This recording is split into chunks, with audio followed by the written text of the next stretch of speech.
এখন তো নামাজের কাতার সোজা করার জন্য দাগ দেওয়া আছে, আছে না নাই? কাতার সোজা করতেও অসুবিধা হওয়ার কথা না।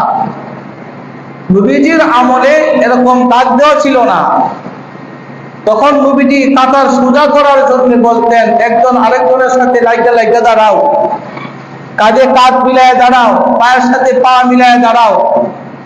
যতগুলো কথা বলছেন, উদ্দেশ্য ছিল কাতার সোজা করা। উদ্দেশ্য কি ছিল? কাতার সোজা করা। আর স্বাভাবিকভাবে একজনের পা আরেকজনের সাথে লাগলে, একজনের কাঁধ আরেকজনের সাথে লাগলে বোঝা যাবে যে কাতারটা সোজা হয়েছে কিনা। কি বলেন, বোঝা যাবে না? একজনের সাথে আরেকজন লেগে লেগে দাঁড়ানো, জামাতের সহিত নামাজ পড়লে এখন যেহেতু দাগ দেওয়া আছে, সবাই নিজের উদ্যোগে খেয়াল করবেন যেন আমার বা আপনার পাশের আর আপনার মুখের মাঝখানে কোনো ফাঁক না থাকে। কি না থাকে? ফাঁক যেন না থাকে। এটা হইল নামাজের কাতার সোজা করা হইল ওয়াজিব। নবীজি বলছেন, কাতার যদি সোজা না হয়, বাঁকা হয়ে যায়, আল্লাহ তাআলা যার কারণে নামাজের এই কাতারটা সোজা হইল না, তার হৃদয়টাকে আল্লাহ বক্র করে দিবেন। এবং কাতারের মধ্যে যেন কোন ধরনের ফাঁক না থাকে। ফাঁক থাকলে ওইখানে শয়তান চলে আসে।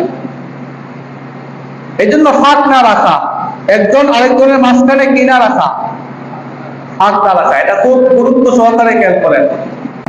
যতই বলি এই আমলটা কিন্তু করা হয় না মসজিদে। এই যে ফ্যানের নিচে যা দাঁড়াইছে, এরে চিল্লা ফ্যানের নিচে সরান জানা কাতা সোজা করবার লাগে। তার মনের ভাবটা এরকম, ফ্যানের নিচে আমি দাঁড়াইছি, আমার আশেপাশে কেউ দাঁড়ালে দাঁড়াক, এক হাত ফাঁকটা হোক, অসুবিধা নাই, আমি আমার জায়গায় দাঁড়াইছি। এই যে একটা ভাব নিয়ে আসে মসজিদে নামাজ পড়ার জন্য। হযরত উমর রাদিয়াল্লাহু তাআলা আনহু লোক নিয়োগ করতেন নামাজের কাতার সোজা করার সময়, দেখতো কেডা কাতার সোজা করে আর কেডা কাতার সোজা করে না। লাঠি লইতেন হাতে, লাঠি নিয়ে বাইরাইতেন, পায়ের মুরালির মধ্যে বাইরাইতেন কাতার সোজা না করার কারণে। এই জন্য কাতার সোজা করা গুরুত্বপূর্ণ একটা আমল। যখনই দেখবেন আপনার পাশে একটু জায়গা খালি আছে, আপনি হয়তো পিছন থেকে একদম সামনে আনবেন, আর নয়তো আপনার পাশে যিনি আছেন ওনাকে ধরে আপনার সাথে লাগাইবেন, উনি আবার আরেকজনকে সাথে লাগাইবেন। এভাবে মিলে মিলে যদি দাঁড়ায়, আর যেহেতু কাতার এখানে